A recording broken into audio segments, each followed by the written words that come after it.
Hey everyone, in this video, I will show you how to equip emotes in Marvel Rivals.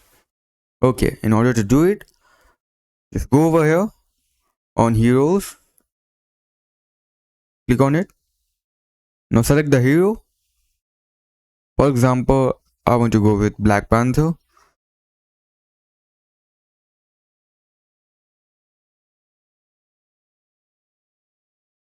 Now, click over here on Cosmetics, select Emotes. Now from here, this character has only 3 emotes.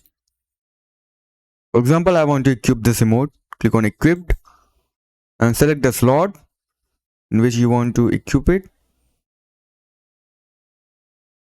Okay.